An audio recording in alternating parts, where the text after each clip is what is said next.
अस्सलाम वालेकुम दोस्तों, उर्दू दास्तान चैनल पर खुश आमदीद। आइए सुनते हैं धरती का सफ़र किस्त नंबर 55। मज़ीद सामीन, आपसे उम्मीद की जाती है कि वीडियो को लाइक करें और चैनल को भी सब्सक्राइब कर लें, शुक्रिया। ब्रह्मपुत्र की बंदरगाह पर पहुंचे तो चढ़ा हुआ दरिया हद नज़र तक किसी समुद्री खाड़ी का नक्शा पेश कर रहा था और मानसून के खतरनाक मौसम में कोई मांझी मल्ला शुमाल की तरफ तवील सफ़र करने को तैयार ना था। कुछ कश्ती भी इस काबिल ना थी कि जिस पर इत्मीनान से सफ़र किया जा सकता। जो चंद बड़ी कश्तियां नजर आई, इन पर बारिश से बचाव का कोई सामान ना था और जिन पर कैबिन थे वो बड़े बोसीदा और ख़राब हालत में थे। मांझी आमतौर पर एक घाट से दूसरे घाट तक कश्तियां खेते या फिर मुसाफिरों को एक किनारे से दूसरे किनारे ले जाते थे। मालूम हुआ जेदू की तरफ डाक की सरकारी कश्ती पर जो मोटर से चलती है सफ़र आरामदेह होता है, मगर इस पर ज़्यादा मुसाफिरों और बार बर्दारी की गुंजाइश नहीं। सीखवा घाट की दरिया बंदरगाह से मुसाफिर बरदार लांचे, स्टीमर और दुखानी जहाज जो मुसाफिरों के अलावा सामान भी ढोते हैं, अमूमन ज़ेरी आसाम और बंगाल की तरफ आते जाते हैं। बालाई आसाम की तरफ आमदरफ्त कम थी। अचानक बंदरगाह पर एक बंगाली से मुलाकात हुई जो एक छोटे स्टीमर का मैनेजर और मैट था। सब कुछ था। गिराल बाबू हमारे साथ रिटायर्ड फौजियों को देखकर मुतासिर हो गया। जेदू के सफ़र की बात हुई और माकूल किराए की पेशकश की तो सफ़र की हामी भर ली। जेदू तक कश्ती का सफ़र 7 दिन में तय होता है, मगर गिराल बाबू ने बताया वो हमें तीसरे दिन मंजिल पर पहुंचा देगा। इसने सिर्फ 1 या 2 बार शुमाल की तरफ सफर किया था, मगर आदमी होशियार मालूम होता था। मैंने निस्फ किराया पेशगी अदा कर दिया और इनाम का भी वादा किया। हमारा सामान स्टीमर पर मुंतकिल होने लगा। स्टीमर अगरचे छोटा मगर साफ सुथरा और आरामदेह था। हमने खाने पीने की जरूरी अशिया बंदरगाह से खरीद ली जो बड़े सस्ते दामों मिल गई। स्टीमर ने फौरन ही रवानगी का हूटर बजा दिया। अगरचे में दरिया डकैती का खतरा ना था। हमारे साथ तजर्बाकार शिकारी साबिक फौजी थे। फिर भी मैंने गिराल बाबू से पूछा, सुना उधर रास्ते में दरिया डाकू कश्ती को घेर लेते हैं। इसने कहका लगाया, साहिब आप लोग कश्ती में नहीं बैठा, स्टीमर में बैठा है। डाकू किधर से आएगा? स्टीमर रात को भी चलता रहेगा या रुकेगा कहीं? रात को स्टाफ थोड़ा रेस्ट करेगा, फिर स्टीमर को किनारे पर लगाने के बजाय दरिया के बीच लंगर डालना होगा। गिराल बाबू ने हैरत से मेरी तरफ देखा। साहिब बरखा रूत है, नदिया में बाढ़ चल रही है, स्टीमर को किनारे लगाना पड़ेगा। मैं इसका उज़र समझ गया। तेज बहाव की वजह से स्टीमर दरिया के वस्त में लंगर अंदाज नहीं हो सकता था और डाकुओं का खतरा किनारे पर था। वो बोला, आप डाकू को बोलता है तो इसका ध्यान ना करो, अपना स्टाफ का लो, सबको चलता कर देगा। स्टीमर का अमला सिर्फ 5 आदमियों पर मुश्तमिल था। एक ड्राइवर, एक मिस्त्री, 2 खुलासी और 5वां खुद गिराल बाबू। और इन 5 में कोई भी ऐसा ना था जो किसी डाकू को चलता करने की पोजीशन में होता। इसलिए मैंने गिराल से ज्यादा बातचीत मुनासिब न समझी और इसे रुख्सत कर दिया कि सफर शुरू करे। अपनी हिफाजत का इंतजाम हमें खुद करना था। चुनांचे मैंने सूबेदार खुदादाद खान की तरफ पढ़ा जो सरदार हरनाम सिंह दुग्गल करियापा और बोदी के साथ अरशे पर खड़ा दरिया का नजारा कर रहा था। इसी लम्हे हूटर में जाता हुआ स्टीमर हरकत में आ गया और मैं सूबेदार से मुखातिब हुआ। रास्ते में दरिया डाकू का खतरा है, इसलिए रात को स्टीमर पर पहरा रहेगा। सूबेदार मेरी बात सुनकर चौंका, मगर बहुत इस खतरे से गुजर चुका था। इसने इशारों से मेरी तायीद की। मैंने खुदादाद खान को पहरे का इंचार्ज मुकर्रर किया। फौजी तजर्बे के बाइस को यह काम बेहतर तौर पर अदा कर सकता था। इसने अपने लैस नाइक की तरफ देखा और कहने लगा, सूबेदार जी चिंता ना करो, आपा पहरे पर चौकी के बड़े पक्के और डाकुओं के नाल हाथ जोड़ी करने के बड़े शौकीन है।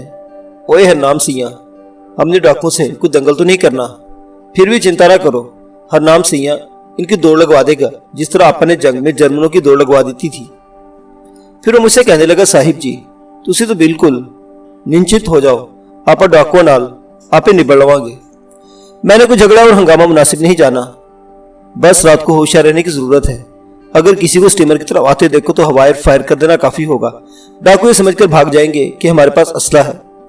हरनाम सिंह ने जवाब दिया, आपकी गाल बिल्कुल सोलाने दुरुस्त है, पर आपने अपनी हयाती में कभी फोका फायर नहीं कीता। फिर जदू कीता है किसी ने किसी का खुन्ना जरूर खोला है। मैं बेख्तर मुस्कुरा दिया। पहले ये समझता था कि सरदार हरनाम सिंह उर्दू पंजाबी को तजरीहन या जरूरतन मिक्स करके बोलता है, मगर मुझे ख्याल तर्क करना पड़ा। वो मिली जुली जुबान तकरीबन न जरूरतन बल्कि आदतन बोलता था और ये आदत इतनी पुख्ता हो चुकी थी कि इसे मतलब का एहसास न होता। गंगा जमुना देश की जुबान सतलुज ब्यास की बोली से मिलजुल कर कैसा दिलचस्प रंग इख्तियार करती है। मैं सरदार हरनाम सिंह की होशियारी और बहादुरी की बातें सुन चुका तो समझता था कि वो पहरे पर अंग्रेज मुलाजिम जिम की तरह कोई गफलत नहीं करेगा। इसलिए सूबेदार खुदादाद को रात के पहरे की तायीद करके अपने कैबिन की तरफ पलटा। स्टीमर बंदरगाह से निकल आया और बहाव के खिलाफ शुमाल की तरफ बढ़ रहा था। स्टीमर पर भी मेरा, प्रिंसेस इंदिरा और प्रोफेसर असलम का कैबिन अलग था जिसमें मीटिंग फर्श बिछा हुआ था। इसी पर बिस्तर बिछा लिए गए। कैबिन में दरी की 2 आरामदेह कुर्सियां थी। اور وقت گزارنے کے لیے ہمارے پاس کچھ کتابیں اور میگزین بھی تھے، مگر سفر میں باتیں ہوتی ہیں یا ہم دریا کا منظر دیکھنے عرشے پر نکل آتے۔ آسمان بدستور بادل چھائے ہوئے تھے لیکن بارش نہیں ہوئی، البتہ شام کو بادل کچھ اور گہرے ہو گئے اور ہلکی ہلکی بونداں ہونے لگی۔ رات کا اندھیرا اترتے ہی سٹیمر دریا کے مشرقی ساحل پر لگا دیا گیا۔ کھانا کھانے کے بعد چہل قدمی کے لیے عرشے پر آ گیا۔ پہرے کا انتظام بھی دیکھنا چاہتا تھا کیونکہ جہاں سٹیمر لنگر انداز ہوا وہاں کچھ فاصلے پر ایک گھنا جنگل دور تک چلا گیا تھا اور کوئی بھی خطرہ اس جنگل سے نمودار ہو سکتا تھا، لیکن ابھی چند قدم آگے بڑھائے تو اپنے عقب میں آہٹ سن کر رک گیا۔ وہ آہٹ پرنسس اندرا کی اونچی اڑی والے سینڈل کی تھی جسے اس نے جارجٹ کی گلابی ساڑی کے ساتھ اسی روز پہنا تھا۔ اس نے آتے میرا ہاتھ پکڑے اور بولی، کالی رات میں برہم پتر کتنا رومانٹک لگ رہا ہے۔ بوندا باندی رک گئی تھی اور بادلوں کے اندھیرے میں بہتے دریا کا منظر واقعی دل میں سوئے جذبے پیدا کر رہا تھا۔ میں اندرا کا ہاتھ تھامے عرشے کی ریلنگ کے پاس جا کھڑا ہوا۔ انجن روم کے پاس گرال بابو اپنے خلاصیوں کو کوئی ہدایت دے رہا تھا، پھر وہ انہیں چھوڑ کر اپنے کیبن کی طرف چلا گیا۔ دریا طغیانی پر تو سٹیمر لہروں پر ڈول رہا تھا۔ اندرا مجھے لے کے ریلنگ کے گوشے کی طرف بڑی۔ اونچی اڑی کی سینڈل میں چلتے وقت اس کی کمر کئی بل کھا رہی تھی۔ اچانک کہنے لگی، اگر اس سمے تمہارے ساتھ کوئی انگریزی یا یورپین لڑکی ہوتی تو تمہارا بازو اس کی کمر میں ہونا چاہیے تھا، مگر تم یورپین ہو نہ انگریز۔ وہ مسکرائی، انگلینڈ ریٹرن تو ہوں۔ گویا اس نے دعوت دی کہ میں اپنا بازو اس کی کمر میں حمائل کر لوں۔ یک لخت مجھے یاد ہے کہ کشتی کے سفر میں کلارا آنٹی بھی ابو سے یہی فرمائش کیا کرتی تھی کہ وہ اس کی کمر میں ہاتھ ڈال لیں۔ میں یہ سوچ رہا تھا کہ پرنس اندرا خود ہی میرا ہاتھ پکڑ کے اپنی کمر پر رکھ لیا اور میں بھی تھوڑا سا انگریز بن گیا، مگر اس کی دوسری بات نے مجھے چکا دیا۔ سنا ہے تمہارے ابو اور کلارا کا رومانس کشتی کے سفر میں شروع ہوا تھا۔ امی نے کلارا آنٹی کو اپنے خط میں یہ صورت دی تھی، میں نے اسے بتایا۔ دراصل امی نے کوئی خواب دیکھا تھا اور کلارا آنٹی کو حفاظت کی چھتری سمجھنے لگی تھی۔ بعض اوقات ہم اپنے خوابوں کو خود تعمیر نکالتے ہیں، مگر ضروری نہیں کہ ہماری تعبیریں درست ہوں۔ اسے پھر مجھے یاد دلایا، نگار نے بھی تو میرے اور تمہارے بارے میں کوئی سپنا دیکھا ہے اور اس کی ایک تعبیر نکالی ہے۔ ہو سکتا ہے وہ تعبیر بھی درست نہ ہو۔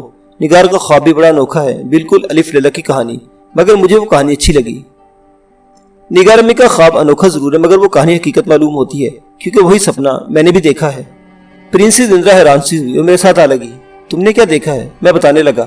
رامپور کے جنگل میں جب زخمی تھا میں نے دن کو سوئے میر حسن کی مصنوعی بدر منیر کا وہی سپنا دیکھا تھا جو نگار نے 9-10 روز بعد رامپور میں دیکھا۔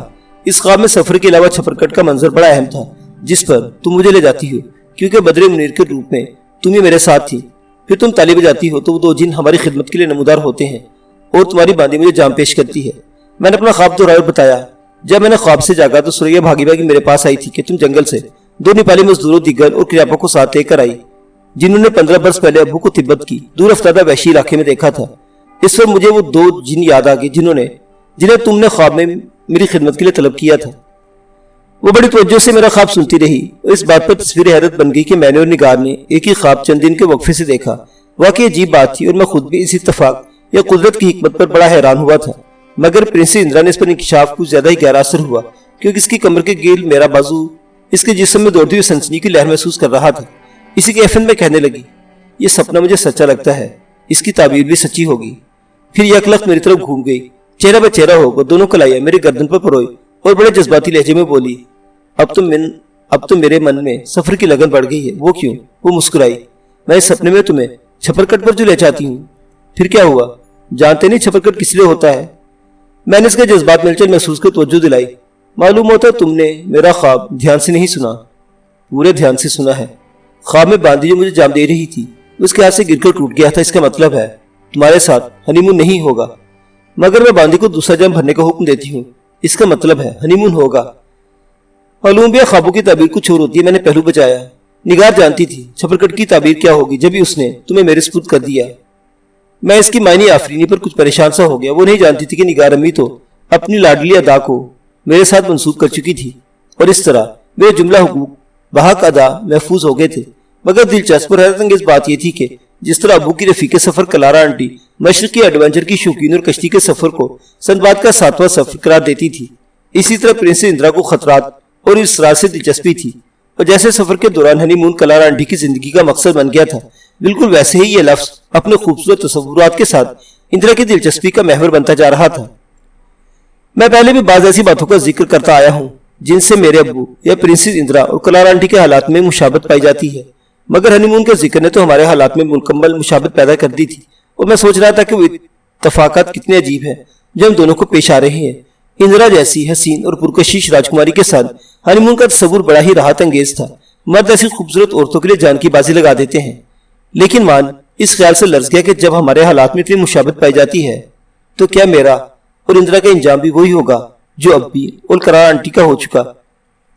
एक पल के लिए मेरे चेहरे पर जो कैफियत गुजर गई, इंदिरा से भाप लिया, बोली, क्या हुआ तुम्हें?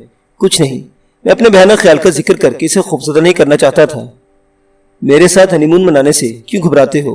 मैं तुम्हारी जीत का पत्ता हूं। मैंने इसके जज्बात और ख्यालात का रुख मोड़ने की कोशिश की। हो सकता है छबरकट की ताबीर वही हो जो तुम कह रही हो, मगर हमारा हनीमून सफर की कामयाबी और वापसी के बाद ही मुमकिन होगा। नहीं, छबरकट वाली बात सफर में होगी। वो मुस्कुराने लगी। देख लेना, मैं इसी सफर में तुम्हें किसी बगिया में ले जाऊंगी और ये सुंदर सपना पूरा होगा। मुझे याद है कि मसनवी की कहानी में शहजादी बदरे मुनीर और शहजादा बेनजीर भी यही कुछ करते और चोरी छुपे वस्रों निशात की राहतों से गुजरते हैं। मगर हम लोग मौत के खतरों से खेलने का अज़्म लेकर एक अहम मिशन पर निकले थे और इस मिशन की तकमील जरूरी थी। मैं चाहता था हमारे सारे जज्बों का रुख उसी जानिब रहे और हम पूरी लगन के साथ अपनी मंजिल की तरफ बढ़ते रहे। फिर भी अब्बू और क्लारा आंटी के हालात से मुशाबत का पुरस्कार तसलसल मुझे हैरान किए दे रहा था और मैं महसूस कर रहा था कि शायद हमारे साथ वही कुछ पेश आने वाला है जो इन्हें पेश आ चुका। प्रिंसेस इंदिरा अभी तक मेरे गले में बाहें डाले खड़ी थी और मैं इसकी कुर्बत की महक महसूस कर रहा था कि नागा इंजन रूम के पास रोशनी हो गई और अर्शे पर भी मध्यम सा उजाला फैल गया। इंदिरा ने फौरन अपनी बाहें पीछे हटा ली। मैंने पलटकर देखा। एक खलासी ने इंजन रूम की चौबी दीवार पर लालटेन आवेजा कर दी थी ताकि बाहर कुछ रोशनी रहे। गालिबन वायरिंग में किसी खराबी की वजह से बैरूनी बल्ब रोशन नहीं हो सका था। मैंने इंदिरा से कहा, आओ जरा देखें सूबेदार ने पहरे पर किसकी ड्यूटी लगाई है। वो मेरे साथ चल पड़ी। हम दरिया की साइड से हटकर स्टीमर के उस पहलू में आ गए जिसे साहिल पर खोटों के साथ बांधा गया था। उधर कोने में लायंस नाइक हरनाम सिंह 303 की राइफल थामे चाको चौबंद खड़ा था। हमें देखते टेंशन हो गया। मैंने पूछा, सरदार जी तुम्हारे साथ दूसरा पहरेदार कौन है? कोई नहीं। क्या अकेले पहरा दोगे? हरनाम सिंह ने बड़े फख्र से जवाब दिया, आपा अकेले ही, 1.25 लाख है साहिब जी। मैंने इसकी सिक्खी जज्बे की तारीफ की। ठीक है, खालसा अकेला ही 1.25 लाख होता है, फिर भी कोई साथी होना चाहिए।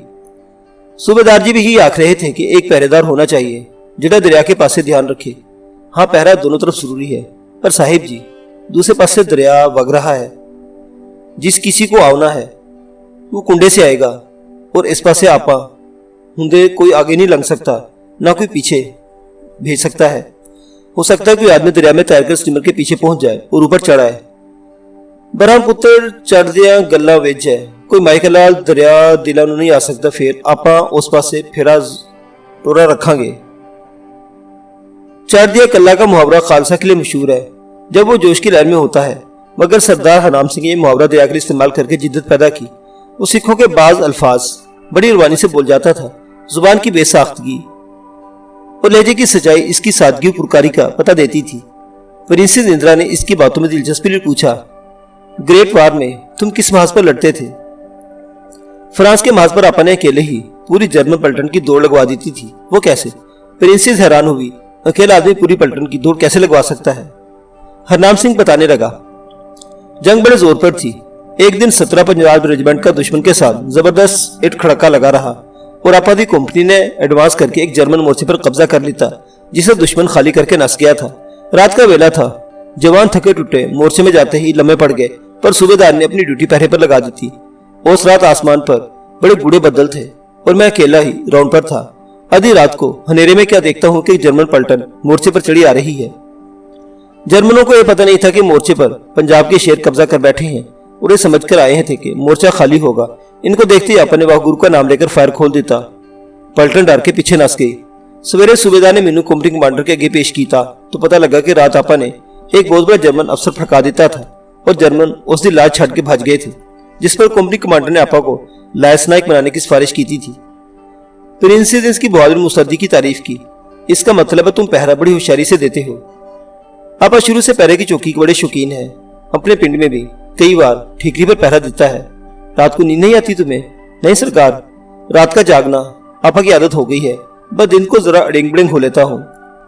इस नए लफ्ज़ पर प्रिंसेस इंदिरा हंस पड़ी और इसने अडिंग बडिंग का तर्जमा किया, यानी तुम दिन को सो लेते हो। सुसरी सुंदी है साहिब जी, खालसा तो अडिंग बडिंग होता है। इसके लहजे की संजीदगी के बावजूद मैं समझा कि हरनाम सिंह ने जानबूझकर खुश तबी का मुजाहरा किया है।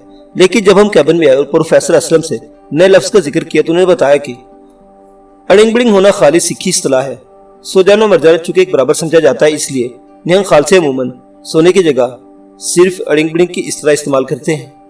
मैं ये तो जानता था कि सिख मार्शल कौम है, हर खालसा अकेला ही सवा लाख समझा जाता है और अपने आप को फौज या फौजा कहलवाना पसंद करता है। मसलन एक खालसा कहीं जा रहा हो तो दूसरा पूछता है फौजा किधर चढ़ाई की है, मतलब ये होता है कि खालसा अकेला किधर जा रहा है। मगर मैं अड़िंग बड़िंग की इस्तिलाह से अभी नावाकिफ था। प्रोफेसर असलम ने गोरमुखी की लुगात, खालसी बोए और गुड़गंज बोले के हवाले से इस किस्म की और भी कई इस्तिलाहात का जिक्र करके मेरी मालूमात में इजाफा किया। प्रिंस इंदिरा के लिए सारी बातें इनके शाफात के झेल में आती थी, क्योंकि वो सिख रवायत और गुरमुखी के बारे में ज्यादा मालूमात न रखती थी। मैंने राना सफदर को बुलाकर हिदायत की कि वो रात को होशियार रहे और दरिया की तरफ ध्यान रखे, मगर सरदार हरनाम सिंह को पता नहीं चलना चाहिए कि वो भी पहरा दे रहा है। दरअसल हरनाम सिंह की होशियारी के बावजूद मैं दरिया की तरफ से गाफिल न रहना चाहता था, क्योंकि अकेला आदमी हर तरफ नजर नहीं रख सकता। राना को रुखसत करके मैंने अपने उस्ताद से ख्वाबों की ताबीर की बात छेड़ दी। प्रोफेसर असलम इल्म रोया में खासी महारत रखते थे। मेरे और निगार अम्मी के ख्वाब की यकसानी ने प्रिंसेस इंदिरा पर एक अजीब सी कैफियत तारी कर दी और उस ख्वाब से हनीमून का इशारा ले रही थी। मैं चाहता था इसके ज़हन से ये ख्याल निकल जाए, इसलिए प्रोफेसर से पूछा, अगर कोई ख्वाब में नहर या बाग देखे इसका क्या मतलब होता है? ख्वाब देखने वाले को खुशी और खुशहाली नसीब होगी। अगर आदमी ख्वाब में कोई परी देखे। इस सवाल पर प्रोफेसर को चौंके, क्योंकि वो रामपुर में निगार अम्मी का ख्वाब सुन चुके थे। कहने लगे, ये इल्म और दौलत और मर्तबे की तरफ इशारा है, और ख्वाब में छपरकट या बिस्तर देखने का क्या मतलब होगा? इल्म रोया में इससे औरत का मिलना और इससे राहत पाना मुराद दिया जाता है। प्रिंसेस ने प्रोफेसर की नजर बचाकर मुझे देखा और मैं कुछ परेशान सा हो गया। अच्छा ये बताइए, अगर ख्वाब में कोई औरत किसी को जाम और पैमाना पेश करे तो इससे क्या मुराद है? खुशी, प्रोफेसर ने मुख्तसर से जवाब दिया। और जाम गिरकर टूट जाए तो फिर कोई परेशानी उठाना पड़ेगी। इसके साथ उन्होंने पूछा, क्या तुमने भी कोई ख्वाब देखा है? जी हाँ, मैंने और निगार अम्मी ने एक ही ख्वाब देखा था। फिर मैंने अपने ख्वाब के बारे में बताने लगा और वे सुनकर हैरान रह गए कि मैंने और निगार ने मीर हसन के मसनवी के यकसा मंजर देखे हैं। प्रोफेसर ने बताया, ख्वाब अमूमन इशाराती होते हैं और कुदरत मुख्तलिफ मनाजिर को दिखाकर आदमी मुख्तलिफ हालतों की तरफ इशारा करती है। मगर पहले तुम्हारा फिर निगार का एक ही ख्वाब देखना तो बहुत मुबारक है, और ख्वाब में तुम्हारा शहजादा बेनजीर के रूप में और प्रिंसेस इंदिरा का पाकिस्तान की शहजादी बदर मुनीर के रूप में इकट्ठा प्रवास करना कामयाबी की दलील है। इस दौरे ख्वाब से इशारा बिल्कुल वाज़ेह है कि हम इस सफर में कामयाब लौटेंगे और तुम्हें बहुत बड़ी खुशी नसीब होगी। प्रिंसेस इंदिरा जो खामोशी और तवज्जो से हमारी गुफ्तगू सुन रही थी, अचानक बोली, क्या मैं भी उस खुशी में शरीक होंगी? आप ख्वाब में शरीक हैं तो खुशी में क्यों शरीक ना होंगी? प्रोफेसर एक लम्हे के लिए रुक गए, फिर मिलाना और दानश्वराना अंदाज में बोले, आप तो औरतों में से हैं जो किसी चीज को हासिल करना चाहती हैं तो कर लेती हैं।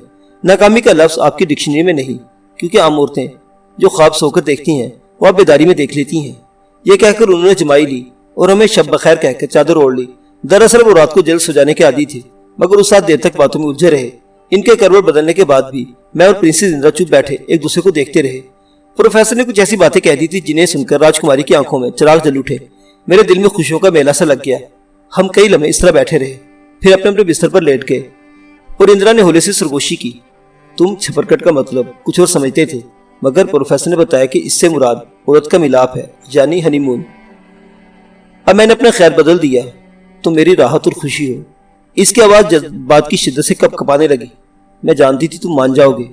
हम देर तक सरगोशी में बातें करते रहे और होले ले आंखें बंद होने लगी। रात के 1 बज रहा था कि बाहर यकलक थ्रिनर 3 का जबरदस्त धमाका हुआ। हमारे साथ प्रोफेसर भी हड़बड़ाकर उठ बैठे और मैं भी अपनी राइफल उठाकर जल्दी से बाहर भागा। लैस नाइक हरनाम सिंह और राना सफदरशी की रेलिंग पर झुके दरिया में किसी को लुढ़कनियां खाते देख रहे थे। राना के हाथ में टॉर्च की रोशनी में उन्हें कुछ फासले पर एक बुरे जिस्म को पानी में उभरते देखा। वो एक जंगली रीछ था जिसे हरनाम सिंह की गोली चाट गई थी। राना सफदर ने बताया कि इसकी नजर दरिया की तरफ थी, मगर वो बिल्कुल नहीं देख सका कि रीछ कब स्टीमर के पास पहुंच गया और कब ऊपर चढ़ने की कोशिश करने लगा। हरनाम सिंह बोला, आपा ने दूर से देख लेता था कि कुछ चीज पानी में आ रही है। पहला तो बंदा ही लगा, फिर जब उसने स्टीमर कोल आकर सर चुकिया और स्टीमर पर पंजा मारा तो शेर का शुबा हुआ। फिर आपा ने फैर किया और जनाब हुड़कर पानी में डिगा। इसी असना में प्रोफेसर, प्रिंसेस इंदिरा, इसके दोनों बॉडीगार्ड बोदी, सूबेदार खुदाजाद खान और गराल बाबू भी अर्शे पर आ गए। राना सफदर को सबको भूरे रीछ का किस्सा सुनाया, जिसकी लाश पानी में तैरती हुई दूर निकल गई थी। साबित हो कि हरनाम सिंह की नजर चीते की तरह तेज थी और निशाना ऐसा था कि अंधेरे में भी आवाज पर भी गोली अपना काम कर जाती थी।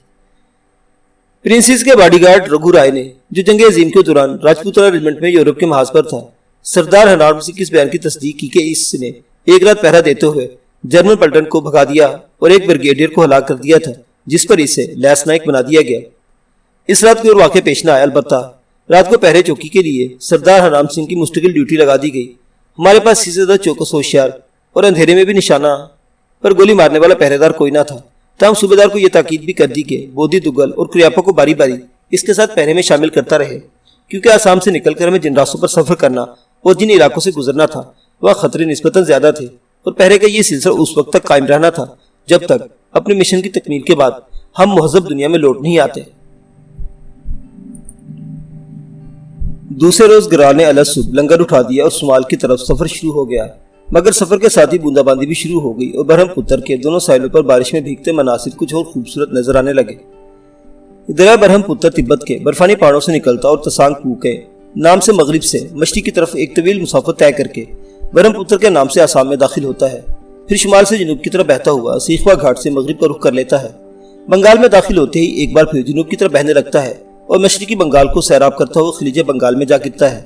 برہم پتر دنیا کے طویل دریاؤں میں شمار ہوتا ہے۔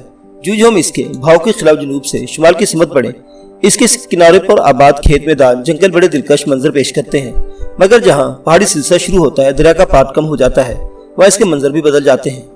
آسام کے شمال میں گہرائی کہیں کم کہیں زیادہ ہے اور پانی کا بہاؤ اس قدر تیز ہوتا ہے کہ کشتی رانی مشکل ہو جاتی ہے۔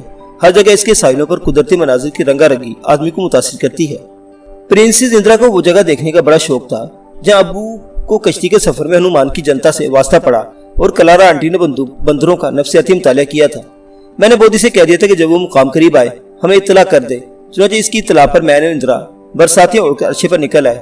ریم جھم ہو رہی تھی، اسی ریم جھم میں بودھی نے دریا کے کنارے کی طرف اشارہ کیا جہاں کچھ تناور درختوں کی شاخیں دریا پر جھکی ہوئی تھی۔ ابو نے اپنے خط میں لکھا تھا کہ بندر ان درختوں پر چھاؤنی ڈالے رکھتے ہیں اور جو ہی کوئی کشتی قریب سے گزرتی ہے اس پر دھاوا بول دیتے ہیں اور کھانے پینے کی اشیاء اڑا کر چمپت ہو جاتے ہیں۔ دریائے سفروں میں بندروں کی رازداری مشہور تھی، مگر ہمیں یہ دیکھ کر مایوسی ہوئی کہ ان درختوں پر ایک بھی بندر نہ تھا۔ بودھی بھی اس بات پر حیران تھا کہ بندر کہاں چلے گئے، لیکن بارش میں انہوں نے چھاؤنی اٹھا لی اور دور تک پھیلے ہوئے پہاڑی ٹیلوں میں کئی محفوظ مقام پر منتقل ہو گئے تھے۔ دریا کے آس پاس گڑوں نشیبی جگہوں میں پانی بھرنے سے اندازہ ہوتا تھا کہ ادھر بارش بکثرت ہوئی جس کا سلسلہ بھی جاری تھا۔ اس موسم میں بندر بھی نقل مکانی کر گئے تھے، جس پر اندرا نے افسوس کا اظہار کیا۔ میں حیران ہوا۔ رامپور کے جنگل میں تمہیں بندروں سے کوئی دلچسپی نہ تھی، برہم پتر کے کنارے بندر نہ ملے تو افسوس کیوں؟ بس میں چاہتی تھی جس طرح تمہارے ابو کلارا نے ان بندروں کو دیکھا تھا اسی طرح ہم بھی دیکھتے۔ ارے انہیں کیا دیکھنا، لفنگے بندر تھے، ایک بار کشتی سے کسی نوجوان لڑکی کو بھی اٹھا کر لے گئے تھے، پھر بھی میرے من میں دیکھنے کی خواہش تھی۔ بندر کوئی عجیب الخلقت جانور تو نہیں، البتہ آدمی کی نقالی ضرور کرتے ہیں، اسے ڈاروین نے انہیں حیوان اور انسان کی درمیانی کڑی قرار دیتا اور ہندوستان اور ہندو ہنومان کی جنتا بیان کرتے ہیں۔ آدمی اور بندر کا کیا ناتا ہے یہ الگ بحث ہے، میں انہیں کسی نظر سے دیکھتی ہوں۔ تو کیا کلارا آنٹی کی طرح تم بھی بندروں کا نفسیاتی مطالعہ کرنا پسند کرتی ہو؟ میں اس کا جواب سن کر حیران رہ کے کہنے لگی، مجھے بندروں کے نفسیاتی مطالعے کا خیال اس لیے آیا کہ میں تمہاری کلارا ہوں، اور اگر ناصر نواب کی کلارا جانوروں اور انسانوں کی نفسیات کو سمجھنے کا گٹ جانتی تھی اور میں بھی آنکھوں میں آنکھیں ڈال کر دوسرے کا دل کا حال معلوم کر سکتی ہوں۔ میں نے دل میں ایک اور بات رکھی، پھر اس سے آنکھیں چار کی۔ ذرا میرے آنکھوں میں جھانک کر دل کا حال معلوم کرو، دیکھو میرے دل کا حال کہاں تک جانتی ہوں۔ اندرا باسم کو مسکرائی، بڑی دل نواز، بڑی سحر آفرین، بڑی ہوشربا تھی وہ مسکراہٹ، پھر آنکھوں میں آنکھیں ڈال کر جیسے میرے اندر جھانکنے لگی۔ چند سیکنڈ تو اس کی موٹی موٹی خوبصورت آنکھوں کو بڑے پیار سے دیکھتا رہا، مگر مان یوں محسوس ہوا جس طرح کوئی چیز پانی میں گھل جاتی ہے یا پانی بھاپ میں تبدیل ہونے لگتا ہے، اسی طرح میں اس کی آنکھوں کی قوت کے سامنے پسپا یا تحلیل ہو رہا تھا۔ بے پناہ قوت تھی ان جادوگر منموہنی آنکھوں میں۔ میرے آواز پر ایک دھنسی چھانے لگی، ایک عجیب سی لہر دل سے گزرنے لگی۔ یوں لگا میں اس کے سامنے معمولی حیثیت رکھتا ہوں اور وہ جو کچھ چاہے گی پوچھ لے گی، جو کچھ کہے گی منوا لے گی۔ چند سیکنڈ یا چند منٹ وہ میری آنکھوں میں آنکھیں ڈالے کھڑی رہی اور میں خود کو سنبھالنے کی کوشش کرتا رہا کہ عرشے پر ڈھیر نہ ہو جاؤں۔ پھر اس نے خود بخود اپنی آنکھیں پرے ہٹا لی۔ میرے ذہن پر بکھنے والی دھن اڑنے لگی، حواس ہولے ہولے لوٹ آئے، شعور کام کرنے لگا۔ شاید میں اس کے حسن و جمال سے متاثر ہو گیا تھا، کیونکہ عورت کا حسن بھی ایک جادو ہے۔ پھر اس کی آنکھوں کی بے پناہ قوت نے واقعی میرے حواس کو بے بس کر دیا تھا، اور جیسا اس نے کہا تھا کہ ناگ پنچمی کے تہوار پر ناگرانی اس کی آنکھوں کی شکتی کے سامنے پسپا ہو گئی تھی، تو ٹھیک ہی کہا تھا، مگر یہ ظاہر کرنے کے لیے مجھ پر اس کی آنکھوں کو کوئی اثر نہیں ہوا۔ میں نے کھسیانی ہنسی کے ساتھ پوچھا، بتاؤ کیا دیکھا ہے تم نے میری آنکھوں میں؟ مجھے دل سے چاہتے ہو، وہ تو میں تمہیں خود بھی بتا چکا ہوں۔ اور کیا بتاؤں، کوئی خاص بات یہ کہ میرے ساتھ ہنی مون منانا چاہتے ہو، مگر ڈرتے ہو کہ کہیں تمہارا انت بھی وہی نہ ہو جو تمہارے ابو اور کلارا کا ہوا۔ میں دم بخود سا رہ گیا، کیونکہ اس سے آنکھیں چار کرنے سے پہلے میں نے دل میں یہی بات رکھی تھی۔ گویا واقعی آنکھوں میں آنکھیں ڈال کر دل کا ہاتھ جان لیتی ہے۔ میری گھبراہٹ دیکھ کر بولی، تم اتنے پریشان کیوں ہو گئے؟ میں نے ہنی مون کے بارے میں سوچا تھا، مگر میرا تمہارا ہنی مون کامیابی کا سندیش ہوگا۔ مجھے جیت کر تم اپنی قسمت کو جیت لو گے۔ پھر اس نے بڑے پیار سے میرا ہاتھ پکڑ لیا۔ ہم بارش کی رمزم میں کھڑے تھے اور بودھی وہاں سے ہٹ کر انجن روم کے شیڈ کے نیچے جا کھڑا ہوا۔ اچانک بارش تیز ہو گئی اور ہم ہاتھ میں ہاتھ ڈالے اپنے کیبن کی طرف مڑے۔ بودھی ہمیں دیکھ رہا تھا، مگر اس کے ذہن میں کوئی الجھن نہ تھی، چہرے پر کسی پریشانی کا سایہ نہ تھا، جیسے میرے اور اندرا کا پیار تقدیر کا پہلے سے لکھا ہوا ایک کھیل تھا جسے بہرحال کھیلنا تھا، اور وہ 14-15 برس اپنے زہر کی قبر میں اس لیے دفن کر رہا تھا کہ تقدیر کا نیا کھیل شروع ہو تو اپنی قبر کے اندھیاروں سے باہر آ جائے۔ پیار کے اس کھیل میں اوپر اسٹیج پر کھڑا تھا اور شاید اسے پھر کوئی کردار ادا کرنا تھا۔ معزز سامعین حضرات، دریا کا یہ سفر ابھی جاری ہے، بقیہ واقعات اگلی قسط میں۔ دیکھتے رہیے اردو کلاسک۔ اللہ حافظ۔